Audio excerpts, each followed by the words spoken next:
Muy buenas noches a todos. Es un gusto nuevamente tenerlos en esta nueva reunión académica de la Sociedad Cundinamarquesa de Anestesiología. Nuestra reunión mensual que tanto queremos y que tanto queremos ver crecer, como estoy seguro cada vez es más, especialmente con la calidad de invitados que tenemos mensualmente.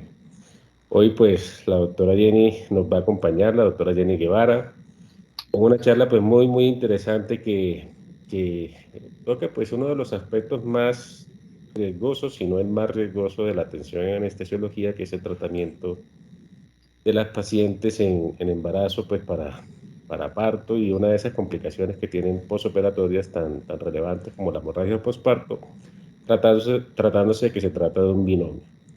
Así que pues no me adelanto en esta parte, pero quiero presentarles a nuestra experta de la noche de hoy.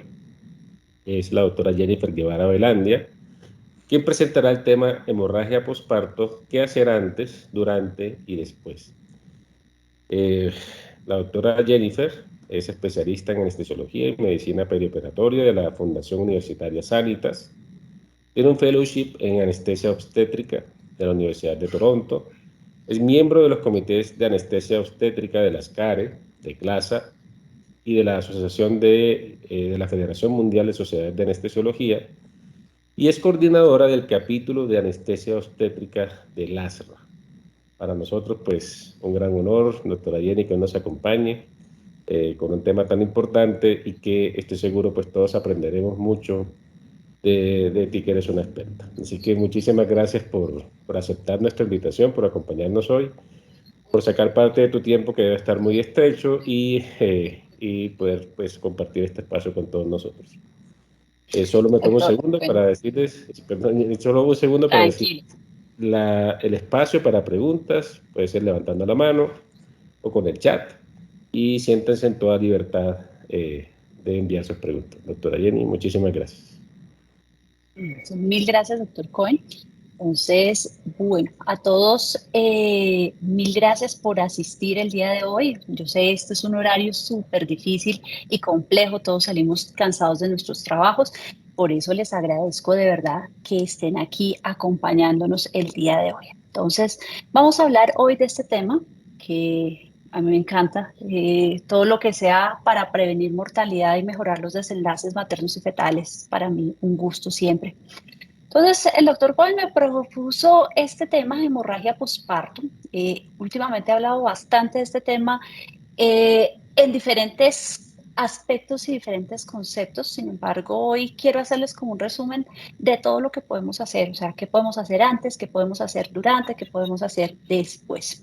Entonces, si de pronto va a haber algunas partes que no voy a profundizar mucho por cuestión del tiempo, porque si no aquí nos quedaríamos hasta la otra semana. Pero la idea es que si tienen alguna duda, alguna pregunta, con gusto les puedo responder. Y si no, al final les dejo mi correo electrónico al cual pueden hacer preguntas sin ningún miedo y sin ningún temor. Lo primero, yo no tengo ningún conflicto de interés, a mí no me paga ningún laboratorio. Los invito a que escaneen con sus celulares este código, si no, también si quieren, después les dejo el link para el Drive, en donde están absolutamente todos los artículos que se van a revisar durante esta presentación.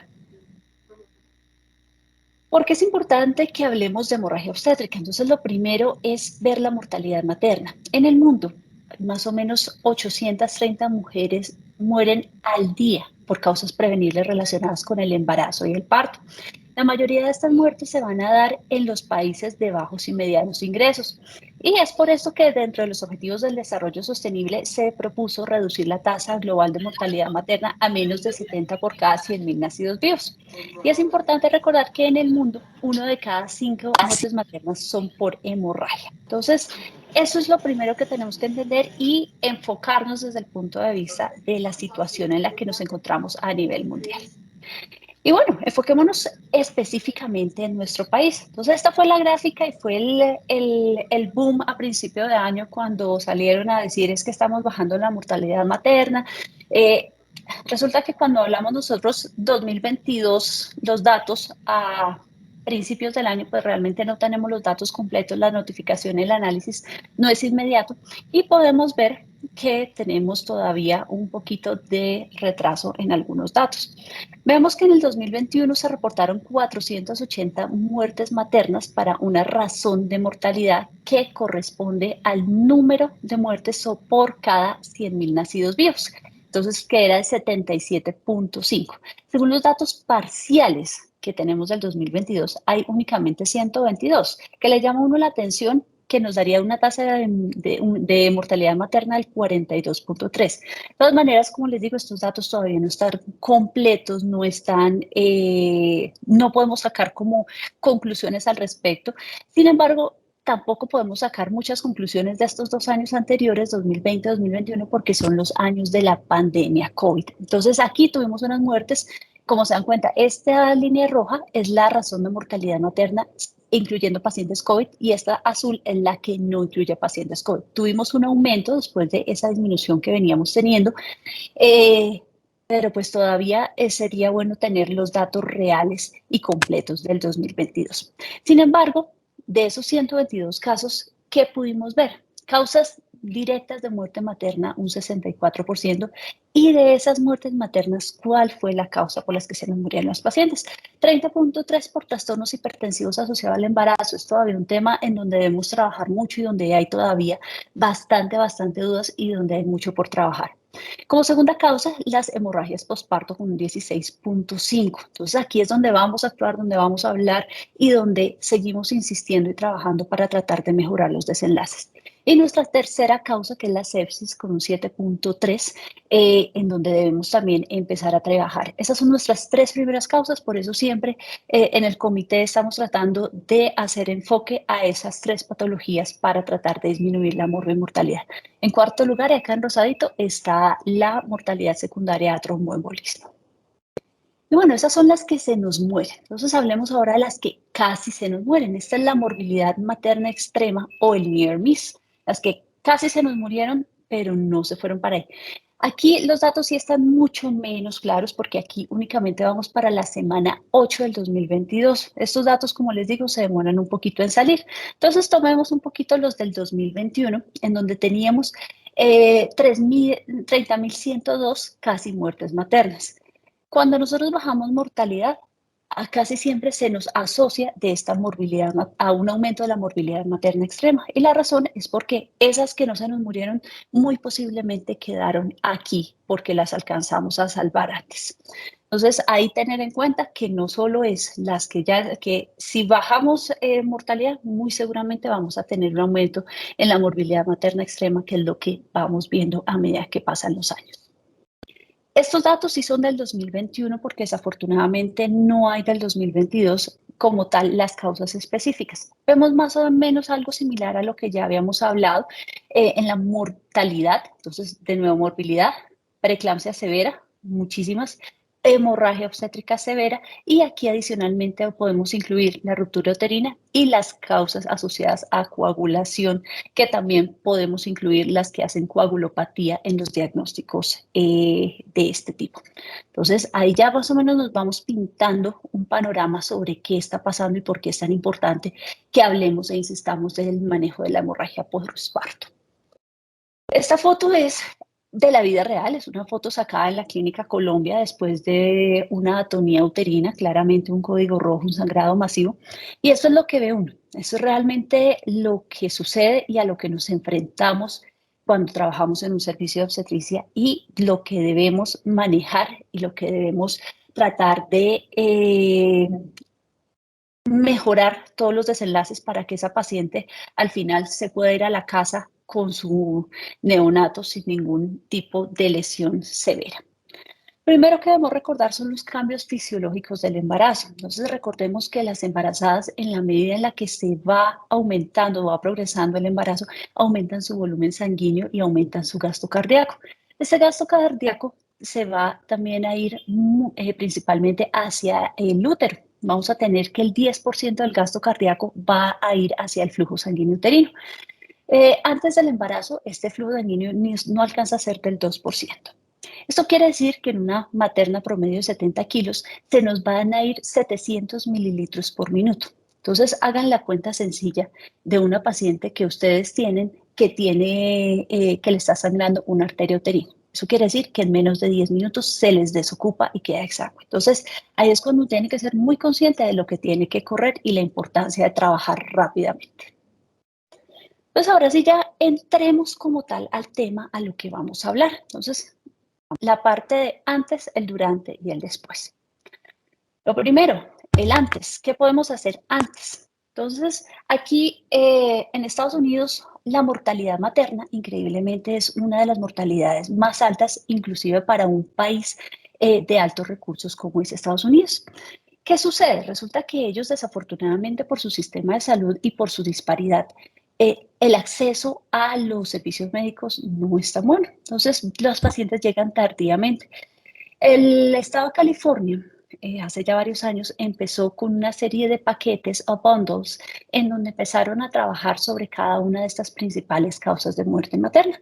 Y el resto de los estados empezaron a tomar esas mismas recomendaciones y se volvió algo nacional y algo con lo cual la ACOG y la ASA han trabajado bastante. La ACOG es la del Colegio Americano de Obstetras y Ginecólogos. Entonces, sacan en el 2015 un bundle como una serie de paquetes que todos deberíamos tener y todos deberíamos manejar. Lo primero que voy a hablar es de estar preparados, así como los scouts, siempre listos, siempre preparados para poder enfrentarnos a una situación de estas, porque si yo no tengo los recursos, pues no voy a tener cómo manejarlos. ¿Qué nos hablan ellos como primera medida? Debemos tener un carro de respuesta. Así como nosotros tenemos carros de vía aérea, carros de paro, debemos tener un carro de respuesta a una hemorragia posparto. ¿Qué debe tener ese carro? Debe tener insumos, o sea, absolutamente todo lo que necesitamos para un código rojo. Y tiene algo en lo que ustedes se dan cuenta que nosotros molestamos mucho, que son las listas de chequeo y las ayudas cognitivas. A uno se le olvidan muchísimas cosas cuando está corriendo y esas listas de chequeo, esas ayudas cognitivas nos ayudan mucho a tener en mente qué es lo que estamos haciendo, en qué paso vamos, dónde más debo trabajar. Lo siguiente, los medicamentos. Entonces tengamos una neverita de fácil acceso porque obviamente los uterotónicos, la oxitocina es termosensible, entonces necesitamos una neverita donde colocar el medicamento, necesito una neverita para la succinilcolina y debo tener los otros medicamentos. Ay, no, doctora, es que el misoprostol hasta que no me haga la fórmula o no lo mande traer de la farmacia no se lo puedo traer. Entonces, todos esos medicamentos de urgencia los debo tener ahí listos para usarlos en cualquier momento. El equipo de respuesta, saber quiénes van a estar trabajando, cómo se va a activar un código rojo, si se va a activar por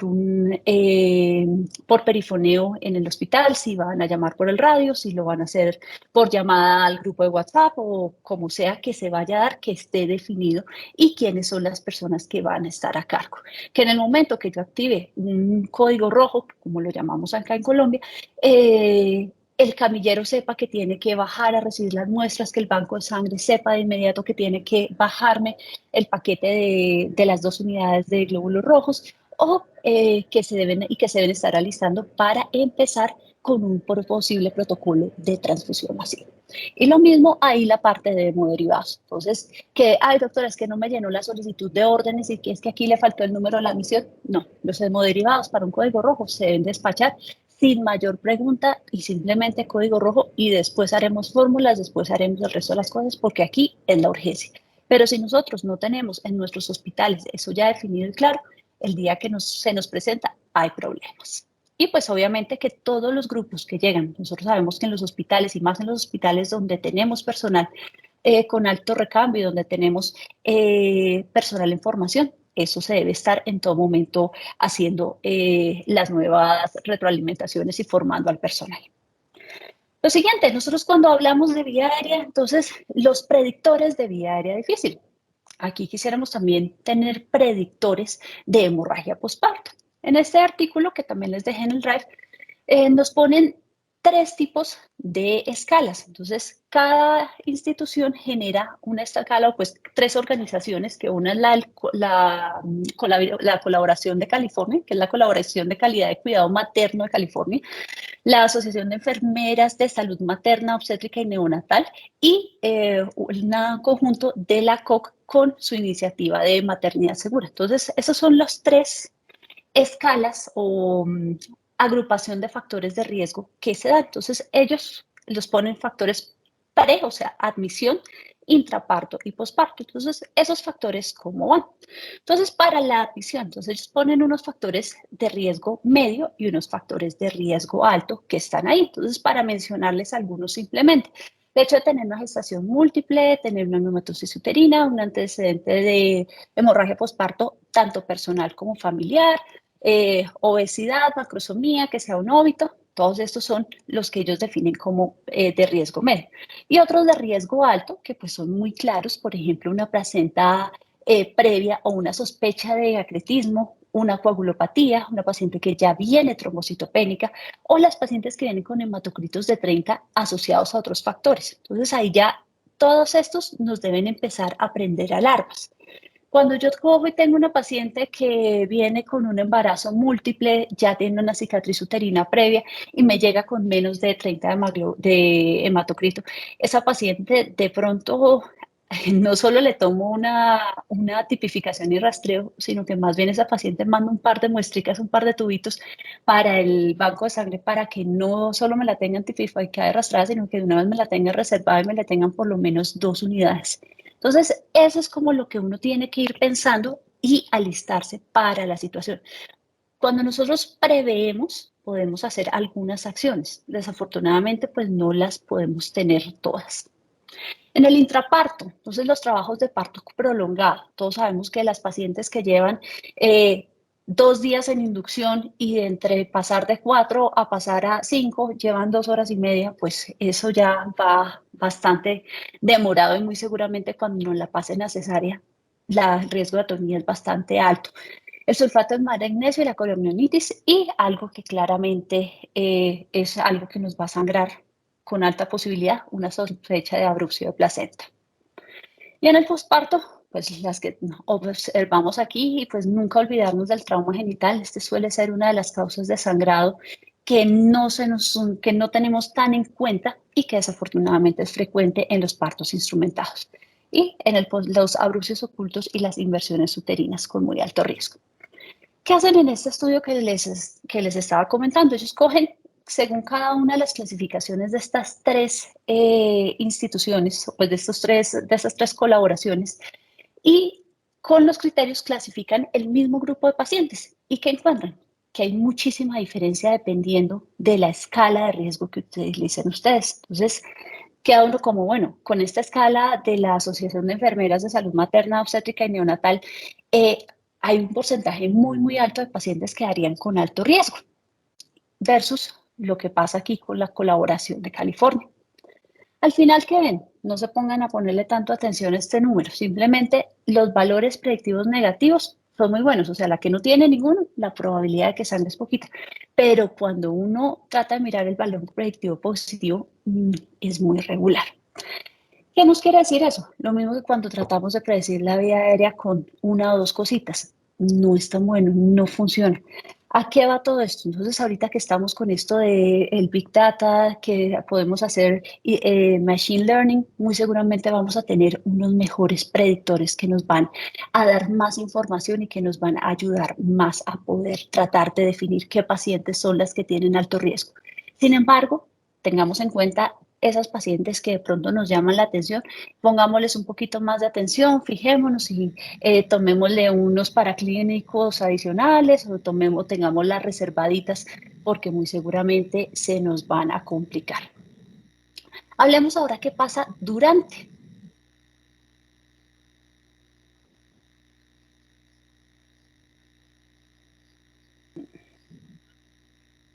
Un segundito. No corrió.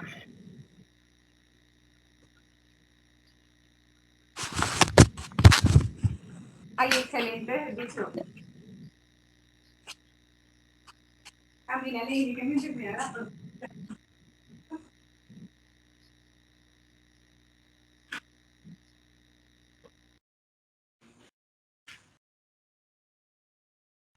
Entonces, esta parece ser la situación de algunas películas de terror o de lo que pasa en algunas salas de cirugía. Solo que esperamos que al final la parte que nos dice la conejita que muerde nunca llegue. Y el chiste siempre del sangrado, de cuánto sangra un paciente según el anestesiólogo, según el cirujano y de lo que sangra en la vida real. Entonces esa es la pregunta que siempre nos hacemos. ¿Cuánto fueron? No, fueron 1000, pero póngale 500. Y aquí yo siempre les pongo este ejercicio que me gusta bastante y es, ¿cuánta sangre creen que hay? Eso es un pañal Tena para un adulto. Entonces, cada uno ahí en su casa, en su trabajo, donde estén, piensen cuánto le puede caber a ese pañal. Los que han hecho el curso de código rojo de Colsanitas han hecho este ejercicio por si acaso, eso es sangre falsa, nos quedó muy real ese año. Y ahora piensen en este pañal. El mismo pañal, solo que tiene un poquito más. Entonces, para los que quieran saber, el pañal anterior, este, tiene 500 cc de sangre y este tiene 1000 cc de sangre. Los pañales absorben hartísimo, son buenísimos y hemos hecho el ejercicio con varias marcas, así que les tenemos para cuando necesiten para alguna persona mayor, el top de las marcas también. Pero, ¿qué sucede con esto? Una paciente cogen, la pasan para recuperación o después de su parto le ponen un pañal y el pañal ahí está y recoge, recoge, recoge, pasan de 1000 y cuando el pañal le empiece a soltar, ya lleva muchísimo más de 1000. Siempre nos han enseñado que uno habla de hemorragia posparto, de hemorragia posparto cuando tiene más de 500 mililitros en un parto vaginal o más de 1000 mililitros por cesárea. Sin embargo, desde el 2017, el Colegio Americano de Obstetricia y Ginecología da esta nueva definición, que si uno tiene más de 1000 sin importar la vía o si uno tiene signos o síntomas de hipovolemia. No quiere decir que si uno tiene más de 500 pues, en un parto vaginal, no tiene que ponerle atención. De hecho, ahorita al final vamos a hablar qué pasa cuando yo tengo más de 500 sin importar la vía. Entonces, recordemos que la definición ahora queda como más de 1000, pero también cualquier sangrado, siempre y cuando nos dé signos y síntomas de hipovolemia. ¿Y cómo vamos a definir esos signos y síntomas de hipovolemia? Yo sé que en todos los servicios de ustedes encuentran la... Porfa, alguien cierra el audio, gracias. Gracias. Entonces, como pueden ver, podemos seguir este esquema que es el que encontramos en absolutamente todos nuestros servicios de obstetricia, pero muchas veces nosotros nos damos cuenta que no funciona tan bien y que no es tan real. A pesar que se está definido para las maternas, a veces nos tenemos que ayudar de otras escalas. Entonces, una forma muy sencilla, muy fácil y que está bastante validada dentro de un punto de vista en las maternas para choques hipovolémicos es algo muy sencillo, el índice de choque. Entonces, ¿qué es el índice de choque? Es simplemente poner la frecuencia cardíaca sobre la presión arterial sistólica. Eso no necesita uno ningún equipo, no necesita uno tecnologías caras, sino simplemente la monitoría básica y dividir. ¿Qué nos muestra ese índice de choque? Si yo tengo un índice de choque que esté por encima de 9, posiblemente esa paciente se nos va a poner malita. Y esa paciente, lo ideal es que si nosotros estamos en un nivel de complejidad bajo, dígase en un segundo nivel, esta paciente la debemos remitir porque se va a poner no tan bien. Si nosotros tenemos un índice de choque que está mayor o igual a 1.4, esa paciente ya le debemos estar haciendo una intervención urgente en tercer nivel. Sobre ella ya debemos estar trabajando, ya debemos estar pasándola a sala, a revisar, ya debemos haber activado código rojo. Entonces es muy importante que tengamos en cuenta esos numeritos. Y cuando está el índice de choque por encima de 1.7, la posibilidad de que esa paciente se nos complique, esté en la unidad de cuidado intensivo o incluso se nos muera es muy, muy alto.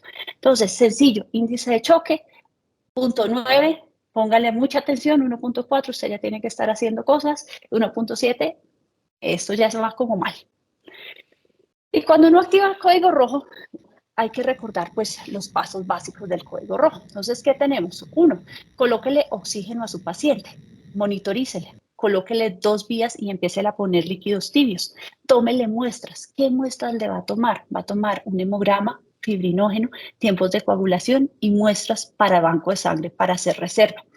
Le va a empezar los líquidos y si necesita, empiezan las unidades de O negativo y lo otro, cateterice la vejiga si no la tiene cateterizada.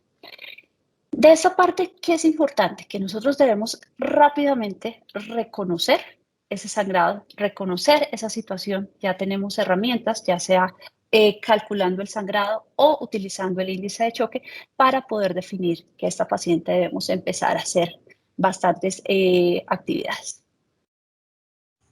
¿Cómo vamos a clasificar y qué le vamos a poner a esa paciente? Entonces, como les decía, el índice de choque nos va a ayudar bastante. Entonces, si nosotros tenemos un índice de choque menor a 0.6, esta paciente muy seguramente solo va a necesitar manejo con cristaloides y es un choque grado 1. Si es un grado 2, seguramente vamos a tener un índice de choque entre mayor de 0.6 pero menor a 0.1 y también nos va a responder a líquidos ya que el sangrado no es tan importante. Ya cuando pasamos a grados 3 y 4, ya debemos estar empezando en hemoderivados y de nuevo se acuerdan el numerito que les había dado, 1.4. Este paciente ya tenemos que estar pensando que ya se nos está complicando demasiado y muy seguramente vamos a tener que hacer más cosas. Y otra herramienta que vamos a tener es la base exceso. Si contamos con gases arteriales, que pues la mayoría de nosotros que trabajamos en terceros y cuartos niveles, vamos a tener el acceso rápido a unos gases arteriales. Entonces también la base exceso es una buena manera de obtener estos datos. Pero lo que les dije, el índice de choque no necesita ningún equipo, nada invasivo. Entonces es algo que nos va a servir bastante. La siguiente pregunta, ¿cuánto le ponemos de líquidos? Este artículo que está publicado en el 2018 es bastante interesante porque lo que hace es mostrarnos, tratando de extrapolar las recomendaciones que nos dan las guías. ¿Qué dicen las guías? Póngale 2000 de cristaloides o 1500 de coloides. Esa es la recomendación que nos dan. ¿De dónde sale esa recomendación? Realmente esa recomendación sale de un consenso de expertos. Consenso de expertos, los que han participado en alguno, saben que es simplemente una serie de personas expertas en el tema que opinan y llegan a una decisión final, basándose en su conocimiento, experiencia, pero digamos que no siempre basado en la evidencia. Entonces, ¿ellos qué hacen? Cogen, en un grupo le ponen máximo 2 litros, en el segundo grupo de 2 a 3.5 y en el último grupo más de 3 litros de cristaloides a las pacientes. ¿Qué es lo que miran ellos? Lo que ellos quieren ver es principalmente la coagulopatía. En este lado, pues cada una de estas columnas, lo que nos van a mostrar es la categoría de la pérdida sanguínea. Entonces, ¿qué empezamos a ver? Cuando nosotros le ponemos más líquidos a la paciente, se empieza a hemodiluir el fibrinógeno en estas que no sangran sino entre 1000 y 1500, porque obviamente cuando ya tenemos sangrados mayores, pues todas van a tener fibrinógenos bajos. El fibrinógeno también se nos diluye. Vamos a empezar a hacer esas coagulopatías dilucionales que no queremos tener. Lo mismo pasa con los conteos plaquetarios. ¿Qué es el resumen de este artículo y la conclusión? Siga poniéndole 2000 y no se pase de ahí. La idea es que no encharquemos a nuestros pacientes, no les pongamos líquidos tan liberalmente porque la posibilidad que hagamos una coagulopatía dilucional es bastante alta y los efectos secundarios y la parte que no nos gusta y toda la parte adversa de la coagulopatía dilucional se va a manifestar cuando nos pasamos de pronto de esos 2 litros. Y antes de que nos ahoguemos en tanto líquido y cristaloide, pensemos en lo siguiente, en eso rojito que le está salvando a ella, que son los hemoderivados. Es por esto que dentro del paquete de código rojo y de todos los algoritmos y esquemas que tenemos para el manejo de la hemorragia posparto, tenemos la transfusión temprana de productos sanguíneos, iniciando con glóbulos rojos que no pues que no están cruzados, que casi siempre pues la opción va a ser O negativo.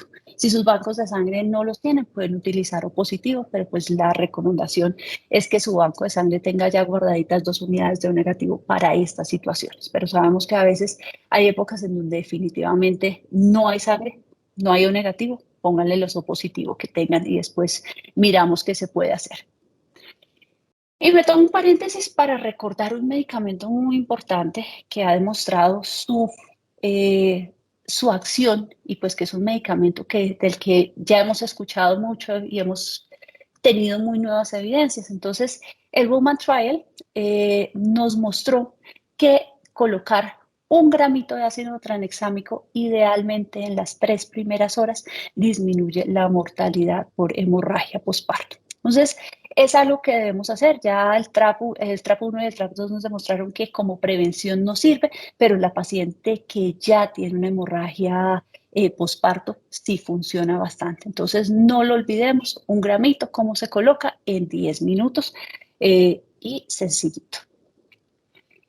Y bueno, coge uno y se voltea, ahí levanta la cabecita a mirar por encima del telón y se encuentra que esto sigue sangrando, que no han logrado controlar el sangrado. Uno ya después de 1 hora ya piensa que hay más cositas y pues que si no hemos logrado controlar el sangrado ya debemos estar pensando en una transfusión masiva. De nuevo nuestro índice de choque y nuestro numerito maravilla. Entonces acuérdense de los números maravilla: 0.9, 1.4 y 1.7. Cuando tenemos 1.4 ya debemos estar haciendo cosas y trabajándole a ese paciente. Y lo otro es que cuando tenemos un índice de choque por encima de 1.4 es probable que ya vayamos a requerir una transfusión masiva. ¿Cómo se debe hacer la transfusión masiva? Entonces debemos colocar todos los productos sanguíneos idealmente en un radio, en una proporción 1-1-1. Glóbulos rojos, plasma fresco congelado y plaquetas. Ya ahorita hablamos punto por punto cuáles son como los límites y en qué momento deberíamos estar colocando, pero sí recordar que lo mejor que podemos hacer es transfundir con esa relación 1-1-1. Y otro protagonista muy importante en todos estos escenarios de sangrado es el fibrinógeno. El fibrinógeno, si ustedes recuerdan, el embarazo es un estado procoagulante porque la mujer durante esas 40 semanas se está preparando para esa pérdida sanguínea. Y dentro de los cambios que se van a dar es un aumento muy significativo del fibrinógeno. El fibrinógeno se duplica en su valor. Un fibrinógeno en una mujer embarazada puede estar entre 4.5 a 6 gramos sin ningún problema, mientras que en una persona que no está embarazada va a estar por la mitad. Desde el 2007 en este artículo empezaron a ver que cuando uno tenía un fibrinógeno disminuido, esto era un predictor de la severidad de hemorragia postparto. ¿Qué fue lo que hicieron ellos? Ellos cogían al momento cero, cuando la paciente cogía y le tenían que colocar un uterotónico de segunda línea, le tomaban muestras, no solo de fibrinógeno, sino todas las muestras de coagulación, porque ellos estaban buscando qué predictor podían utilizar. ¿Y qué se dieron cuenta? Que las pacientes, ellos empezaron a clasificarlas según por unos criterios entre severa y no severa. La severa era la que necesitaba más de 4 unidades de glóbulos rojos, la que se le bajaba la hemoglobina más de 4 gramos, o que la tenían que hacerle algún procedimiento por radiología intervencionista, o que necesitaba ir o que fallecía. Entonces, esas eran las hemorragias severas versus las no severas.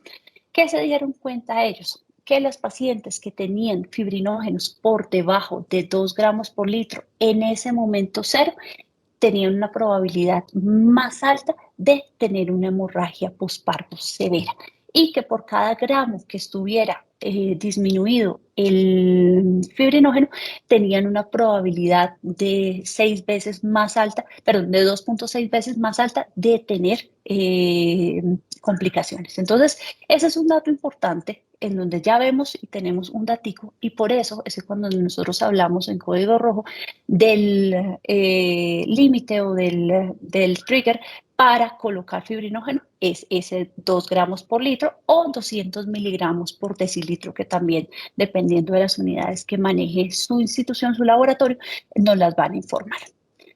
Esto ya se había visto, no, o sea, se vio en ese estudio inicialmente, pero en estas publicaciones del 2012 y después esta publicación del 2015 que está en la Revista Colombiana de Anestesia, se vio exactamente lo mismo con el mismo límite. Hay un estudio que está corriendo en México, tiene un número grandísimo de pacientes, lo presentaron como póster en clase de Bolivia, sin embargo, pues todavía no ha salido la publicación con datos específicos de nuestra población. Ellos les tienen un punto de corte un poquito más alto, pero más o menos nos da la misma información, pero pues ya veremos que salen esos datos. Y bueno, cuando vamos a ver cómo lo vamos a poner, qué vamos a hacer, entonces yo sé que todos aman las pruebas viscoelásticas y aman el Rotem. Entonces, ¿cómo medimos el fibrinógeno? Tenemos dos maneras de hacerlo. Tenemos el método de Claus, en donde nuestro punto de corte van a ser 2 gramos por litro o 200 miligramos por decilitro. Y por Rotem vamos a poder tener el FIBTEM a 5, que si tenemos menos de 12 milímetros, es el punto de corte para iniciar la transfusión de fibrinógeno. ¿Cómo lo vamos a poner? Ya vamos a hablar de eso. Lo otro, si nosotros tenemos estos dos escenarios, que son el abrupcio de placenta o la embolía de líquido medio amniótico, en ese caso no hay necesidad de esperar a que nos salga, ya sea el fibrinógeno por método de Claus o el FIBTEM, porque esos pacientes con seguridad van a tener fibrinógenos disminuidos y en estos pacientes debemos estar transfundiendo fibrinógeno así no tengamos el resultado. Importante en el método de Claus para cuando damos fibrinógeno. El método de Claus, algún día a mí me gusta siempre recomendarles súbanse y hablen con sus bacteriólogas, con su banco de sangre y conozcan los otros servicios. El día que no tengan mucho trabajo, cosa que es extraña, pero dense una vueltica por los otros servicios, por los otros pisos y entérense de cómo funcionan las cosas, cuánto se demoran las plaquetas realmente en procesarse y cómo se procesa un fibrinógeno por método de Claus. Resulta que eso funciona por un método también de diluciones. Entonces, el dato que les arroja a las bacteriólogas, rápidamente ellas pueden saber si está por encima de 150 o no. Y por lo menos en nuestra institución, eso como es automatizado, lo marca el sistema automáticamente como un asterisco. Entonces, así yo no tenga el número exacto, si me marca un asterisco, sé que está por debajo de 150 y ya esa paciente necesita que le coloquemos fibrinógeno. ¿Y cómo se lo vamos a poner? Tenemos dos opciones, lo podemos colocar con crioprecipitados. En ese caso se utilizaría una unidad por cada 10 kilos de peso, o si tenemos concentrados de fibrinógeno, la recomendación es utilizar de 2 a 3 gramos de concentrado de fibrinógeno. ¿Cuál usar? Realmente lo que ustedes tengan y lo que su institución disponga. Yo, por ejemplo, en mi institución no tengo concentrado de fibrinógeno y la razón es el valor tan alto que tiene. Cada ampolla vale más o menos 1.000.000 de pesos y pues como se dan cuenta se necesitan 2 a 3. Obviamente la vida de una persona siempre estará por encima, pero pues hay que empezar a mirar y dependiendo pues de su banco de sangre. Yo pues afortunadamente tengo un banco de sangre excelente que siempre es capaz de suplir las necesidades que tenemos. Entonces, afortunadamente tengo la posibilidad de utilizar crioprecipitados ya que no dispongo de concentrados de fibrinógeno. Y bueno, este artículo me encanta, se lo recomiendo, salió en el European Journal de Anestesia del año pasado y es un resumen muy interesante. Les recomiendo, de verdad, que se lo lean con detenimiento. Es de esas cosas que uno disfruta y es de esos artículos que se van a volver clásicos. ¿Y qué recomendaciones nos dan ellos? Que si yo tengo un sangrado de más de 500 mililitros, esa paciente, como les decía, tampoco la podemos dejar ahí como, no, eso no le pasó nada porque cambiamos las definiciones. No, esa paciente monitorícela y si necesita terotónicos, colóqueselos. Si tenemos un sangrado de más de 1.000, ese paciente pues ya le activamos el código rojo, lo monitorizamos. Algo que siempre es importante y que se nos suele olvidar es la temperatura. Entonces, mantengamos a esos pacientes abrigados, coloquémosle los líquidos tibios, las manticas térmicas, no las tengamos todo el tiempo descubiertas, porque la temperatura, acuérdense que hace parte de la triada mortal, al igual que la acidosis. La recomendación de calcio, todos estos pacientes apenas empiezan ustedes también a transfundir, pues van a necesitar más calcio, entonces se recomienda pues también poner un gramito de calcio. Nuestro siguiente paso, que ya lo había mencionado, el ácido tranexámico, 1 gramo, idealmente dentro de las primeras 3 horas. Y pues este se puede monitorizar con pruebas viscoelásticas. Sin embargo, aquí hay algo interesante y es que para la primera dosis de ácido tranexámico hacia el Rotem les dé que no necesita ácido tranexámico, la recomendación de todas las guías es que se lo coloque. Entonces, esa primera dosis, colóquese. Si ya después el Rotem le sale que todavía lo necesita, vuélvale a colocar otro gramo en 30 minutos. Tome muestras, ya sea si usted tiene Rotem, tómele la muestra para el Rotem, o si no, tómele un cuadro hemático, un fibrinógeno y unos tiempos de coagulación y pida los hemoderivados, haga la parte cruzada. Obviamente, si ustedes se dan cuenta, esto es lo que hace uno apenas activa el código rojo. Pues aquí estamos hablando de ese minuto cero en donde empezamos a trabajar. Ya estas se las pongo más grande para que la vean. Entonces, el déficit de fibrinógeno, entonces ya habíamos mencionado que si nosotros tenemos un FIB más 5 mayor de 12, perdón, menor de 12 o un fibrinógeno por método de Claus menor a 2 gramos, colóquele de 2 a 4 gramos de concentrados de fibrinógeno o crioprecipitados. Y ya si usted tiene un sagrado que está por encima de 2500, empiece ya a pensar en transfusión masiva.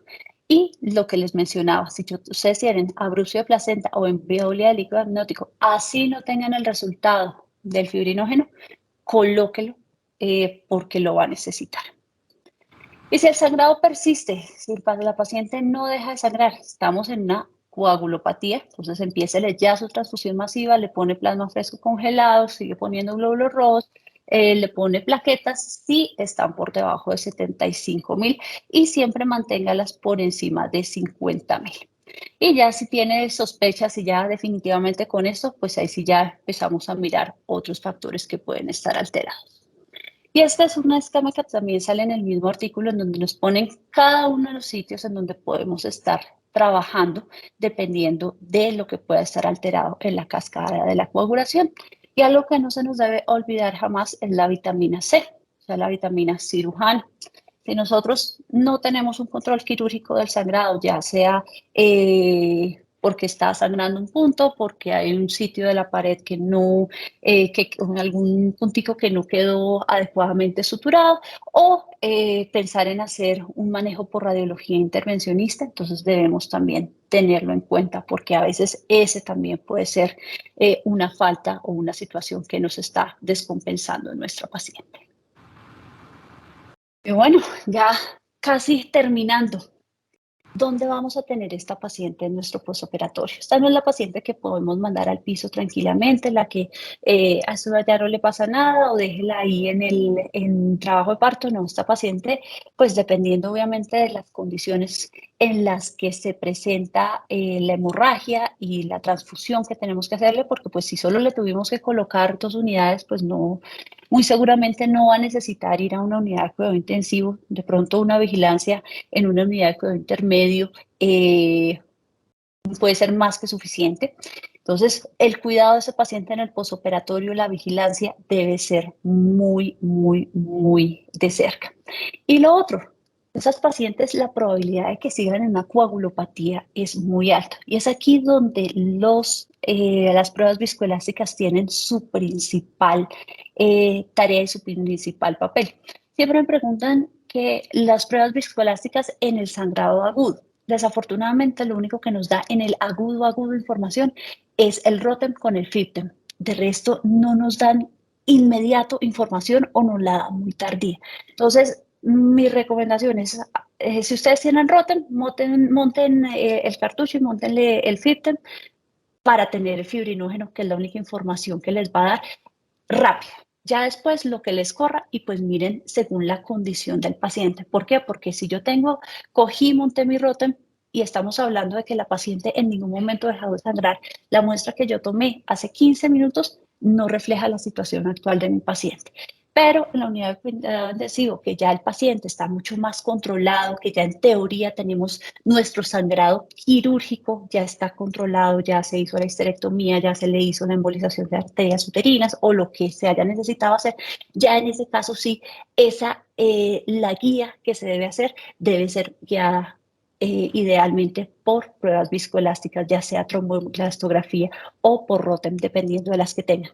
Si no las tienen, pues guíense por laboratorios estándares. No quiere decir que si uno no las tiene, pues fregados, no. Seguimos utilizando lo que podemos tener en cada una de nuestras instituciones. Pero les dejo este artículo tienen un algoritmo bastante interesante de cómo manejan ellos todo por viscoelástico, entonces se lo recomiendo bastante. Y lo otro, que no se nos puede olvidar, la tromboprofilaxis en estos pacientes. Así diga uno, uy, pero es que sangro y que le voy a poner el pañal. Sí, hay que ponerlo porque también nos puede empezar a hacer fenómenos tromboembólicos. Se debe iniciar 6 horas posparto, pero recordar que si le hemos colocado una técnica neuroaxial, no la podemos iniciar sino hasta 12 horas después de la punción. Pero pues en teoría, bueno, esta paciente sí arrancamos en una cesárea normal y ahí sí fue que pasó algo, que tuvimos una atonía, hay que tener en cuenta eso. Y pues estar mirando la anemia y estas pacientes pues también suplementarlas con hierro, iniciándolo 1 o 2 días posparto. Entonces, para este momento creo que todos ustedes están viendo rojito, rojito, rojito. Ya deben estar un poquito cansados, así como yo ya casi me quedé sin saliva. Entonces vamos a hacer un resumen de todo lo que hemos hablado en este tiempito que ya estuvo por el lado de los 40 minuticos. Entonces, la hemorragia postparto sigue siendo una de las principales causas de mortalidad y morbilidad materna prevenible. Y esa última palabra es muy importante. Nosotros podemos prevenirla si la manejamos adecuadamente, si la podemos detectar adecuadamente y si estamos todos en ese mismo camino para hacer todas estas acciones que acabo de mencionar. Debemos crear estrategias y protocolos para diagnosticar tempranamente, manejar oportunamente y vigilar continuamente a estas pacientes. Entonces, estar en todo momento muy claros de cuáles son nuestros protocolos, qué tenemos en nuestras instituciones y empezar a trabajar sobre ellos. Nuestra triada en este momento, que pues para este escenario que es muy importante, controlar el sangrado, reponer con hemoderivados y hacer monitoría clínica y paraclínica de nuestra paciente. Y por último, esto funciona con entrenamiento. Nosotros necesitamos que todos nuestros colegas, no solo los anestesiólogos, los obstetras, también tienen que saber el del banco de sangre que necesitamos eso rápido, el camillero que no se puede perder un código rojo, sino que tiene que estar ahí. Todo eso es necesario. ¿Y eso cómo lo logramos? Con simulación. Entonces, sentémonos todos, hagamos un simulacro de código rojo, desarrollémoslo y después sentémonos y miremos qué hicimos bien y en qué aspectos podemos mejorar. Y lo mismo, cada vez que tengamos un código rojo, sentémonos el grupo que estuvimos involucrados y miremos qué pudimos haber hecho mejor en ese escenario para que en las siguientes situaciones cada vez se desarrolle aún mejor.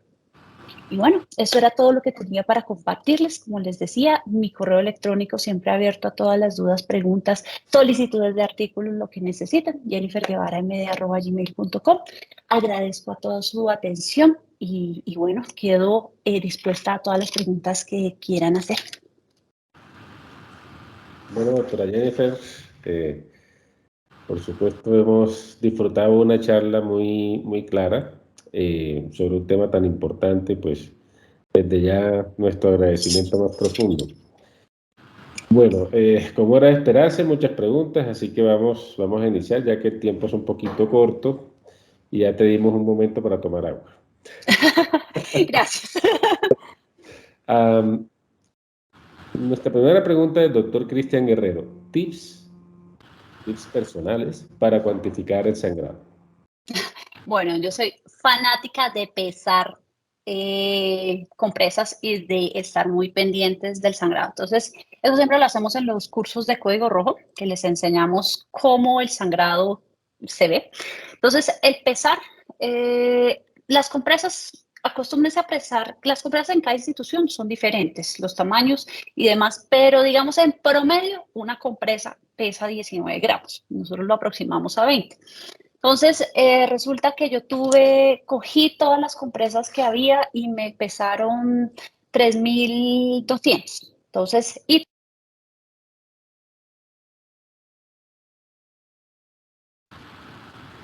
Jennifer, se apagó el micrófono. Se te apagó el micrófono, creo. ya, perdonen.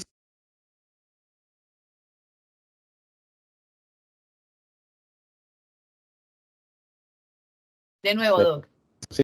Ya, no sé, es que se me queda ahí el botoncito, el cursor, entonces se me pierde. Qué pena con ustedes. ¿Hasta dónde alcanzaron a escuchar? ¿Hasta dónde me alcanzaron a escuchar del lado del pesado de compresas? Hasta 3.000 gramos. Listo, Te pesa entonces, todo hasta 3.000 gramos. listo, entonces cogí, pesé, me dieron 3.200 y tengo 20 compresas. Sé que la compresa en seco pesa 19 gramos, pero pues no me voy a poner a ponerlo a 19, la voy a poner a 20. Entonces, 20 compresas por 20, que eso es en seco, quiere decir que esos pesan 400 en seco. Entonces, 3.200 menos 400, eso me va a dar 2.800. Eso quiere decir que esas compresas tienen 2.800. Los pañales, depende de la marca, cambia el peso, pero por mucho que pesen, o sea, el promedio pesan 100 a 125 gramos. Si yo cojo y les pongo, exagerando, que pesan 200 gramos y el pañal me pesó 1 kilo, 1.000 miligramos, pues resulta que ahí tengo por lo menos 800.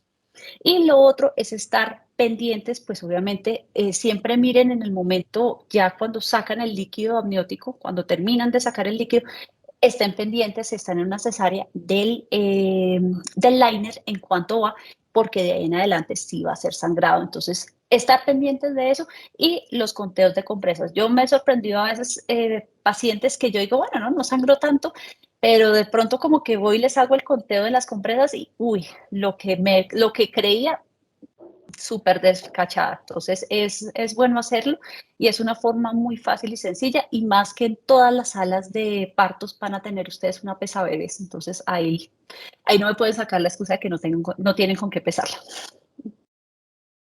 Bueno, hay varias preguntas, doctora Guevara, pero hay una cosa que es importantísima aquí. No nos quedó claro, está preguntando el doctor Cristian Guerrero, ¿cómo se accede al Drive? Es súper interesante, pues, por los artículos. ¿Nos puede recordar? Escanean el código QR o si no, permítanme, yo puedo acá déjenme, ya les pongo en el chat, permítanme un segundo, ya les copio el link del Drive y se los dejo en el chat para que lo tengan. Entonces ahí mientras tanto ya pueden estarme preguntando mientras yo aquí trabajo con esto. Perfecto. Una siguiente pregunta, doctor Ícaro Rojas. Buenas noches, doctora. ¿Existe la denominada hora de oro de tratamiento de shock hemorrágico? Si nos llegara una paciente en esas condiciones y en la intubación o después de la intubación se tiene una canografía de casi cero, ¿indicaría que ya está instalada una CID o un tromboembolismo pulmonar? Es lo que entiendo de la pregunta. ¿Qué conducta debemos tener? O sea, si uno tiene un CO2 que está en el piso, una paciente que está en choque, la paciente está en paro. Sí. Entonces ahí lo que hay que hacer es una reanimación. Pues, o sea, mi primer pensamiento de una paciente es que si tengo cero de capnografía, es que está o sea, que está en paro. Obviamente, pues tocaría revisar. No sería la primera causa que yo pensaría un tromboembolismo pulmonar, teniendo en cuenta la condición en la que se encuentra el paciente. Correcto. Tenemos una pregunta, levantó la mano el doctor Alexander, no alcanzo a ver aquí el apellido. Doctor Alexander está en libertad de hacer su pregunta. Buenas noches, Alexander Noah. Una duda, no tanto una duda, sino una cuestión de interpretación. En muchas ocasiones tenemos una hemorragia o estamos en medio de una cesárea trabajosa, nos piden más uterotónicos y se nos hace complejo a la hora de evaluar el índice de shock. ¿Por qué? Por el mismo uso de la oxitocina a más de 10 unidades por kilo y por los efectos de la misma, uno tiende a confundirse. Bueno, ahí lo primero es cómo se usan los uterotónicos adecuadamente y eso es algo en donde es también muy, muy, muy importante. Desafortunadamente nuestros obstetras no son los mejores usando uterotónicos y ellos sus soluciones póngale más, póngale más, póngale más. Cuando uno ya le ha puesto más de 10 unidades de oxitocina, uno ya debe estar pensando en un uterotónico de segunda generación y si no le funcionó, usted ya tiene que estar pensando es en que hay que hacer una maniobra compresiva, dígase, pues si está en el escenario de cesárea, dígase un Belinge o pensar en una histerectomía. Entonces, ahí el índice de choque se le va a alterar, sí, pero usted también está viendo que puede tener otra opción que es tomarle unos gases arteriales y la base exceso sí le va a dar información. Entonces ahí en el cuadrito yo les mostraba que la base exceso también se corresponde al índice de choque y nos puede dar también información al respecto de qué grado de choque estamos con ese datico de la base exceso. Entonces ahí cuando no tenga la posibilidad del índice de choque porque se le está falseando de pronto por la oxitocina, lo puede corroborar con una base exceso sin ningún problema. Ahí ya les dejé en el chat, ahí quedó ya el drive. Me confirman si les funcionó o si cualquier cosa y en teoría yo ya me voy a mirar si me funciona a mí. Sí, a mí se me funcionó, espero que a ustedes también. O sea, otra cosita que estaba hablando, había mencionado sobre el uso de la oxitocina, que eso para mí es muy importante, porque casi nunca llegamos a un consenso adecuado de cómo se usa. Y hay varias normas, tanto americanas como de la OMS, donde pautan una dosis determinada a un ritmo determinado. Unos hablan de una dosis inicial de un bolo de 3 unidades, de 3 a 4 unidades, durante 30 segundos y el resto en infusión en 500 mililitros. A durar, o sea, ese tiempo. ¿Usted tiene alguna recomendación específica o alguna sugerencia para nosotros usarlo en la práctica?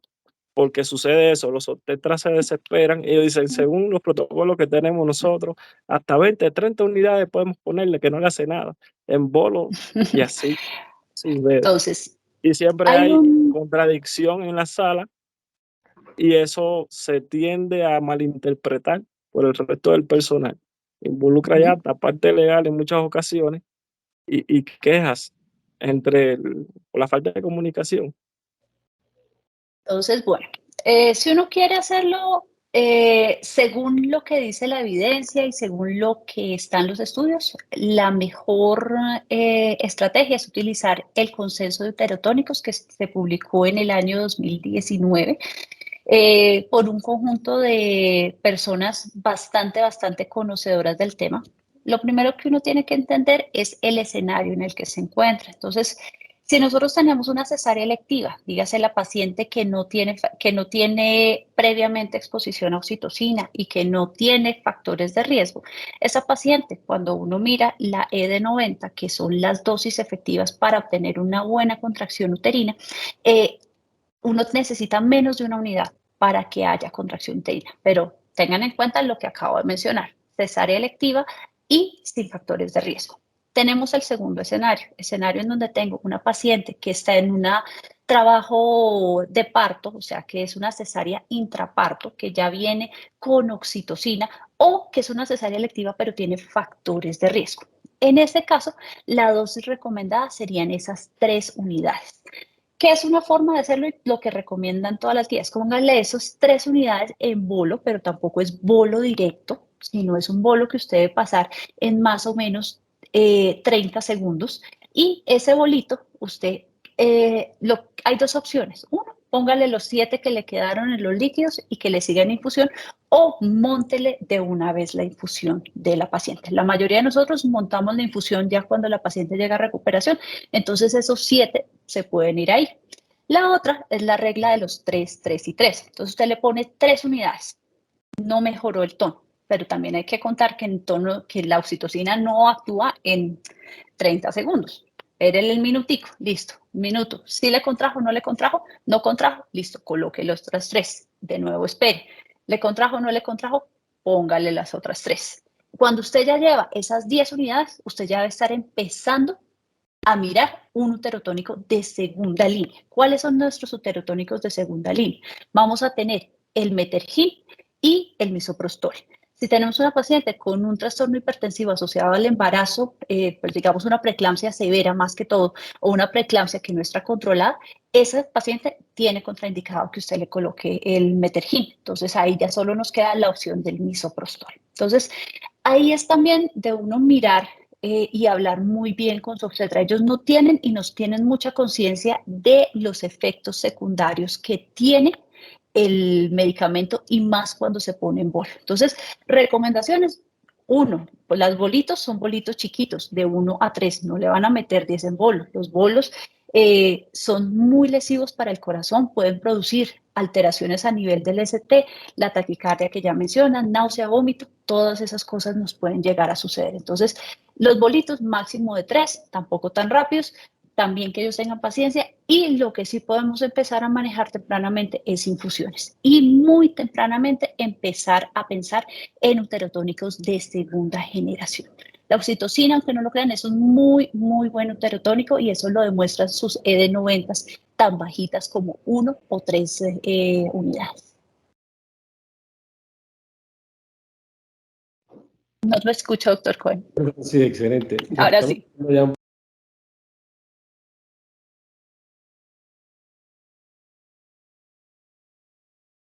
perdón, ahora fui yo, perdón, ya me escuchan, ¿verdad? ¿Me escuchan? Sí, ok. Bueno, perdón, pero es que ahora fui yo. Nos estamos quedando un poquito sin tiempo, entonces yo creo que alcanzamos un par de preguntas. Doctora Guevara, gluconato de calcio en hemorragia posparto. ¿Indicaciones? Sí, colóqueselo especialmente si está transfundiendo sangre.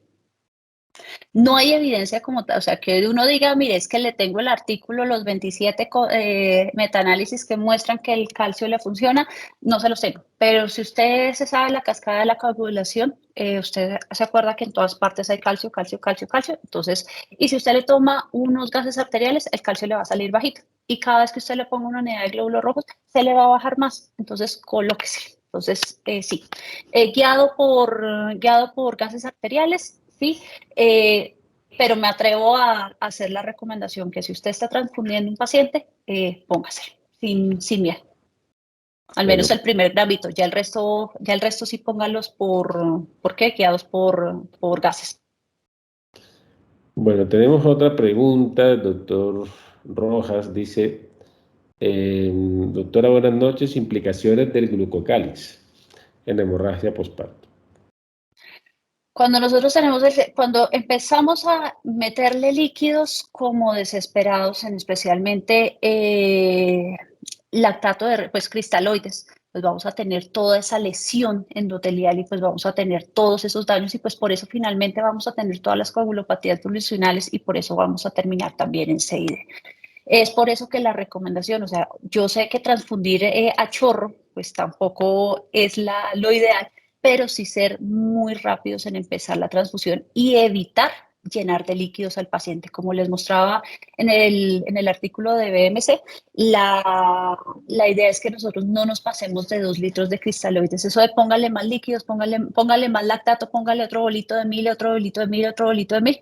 Cuando a ustedes les llega a la paciente que viene de trabajo de parto, que les hizo código rojo allá, y les llega a ustedes para revisar a cesárea, ya lleva por lo menos 2000, si no es que es más, adentro de líquidos. Entonces, lo que hay es que reponer rápidamente con productos sanguíneos.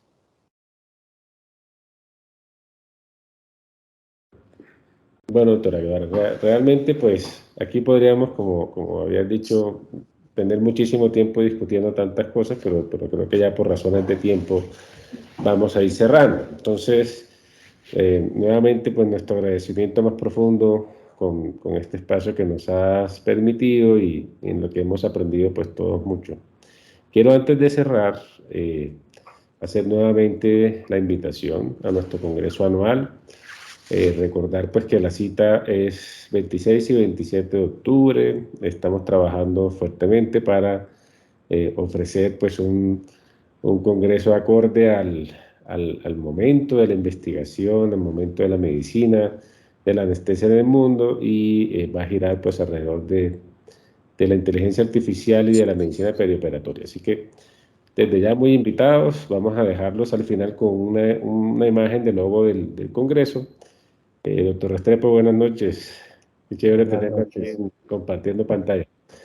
Muy feliz en esta reunión de hoy que creo ha sido todo un éxito, doctora Jenny. Muchas gracias nuevamente. No, con todo el gusto y de nuevo al doctor Cohen y al doctor Restrepo, mil gracias por tenerme en cuenta. Yo siempre seré parte de la Cundinamarquesa y Cundi 100%. Excelente.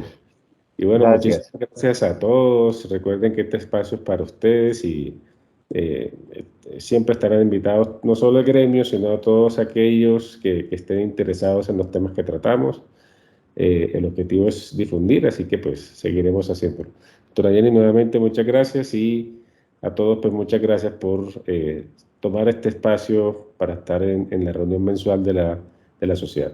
Este es nuestro logo, van a seguirlo viendo en redes sociales, prontamente pues otra información, otra parte de publicidad pues va a estar llegando, así que sabemos que será un éxito también y nos esperamos a todos allí.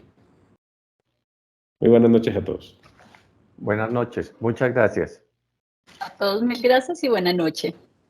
Y Gracias, el Drive doctora. funciona, porque Sí. ya descargué los artículos. Sí, sí funciona, sí, súper. Gracias. Gracias.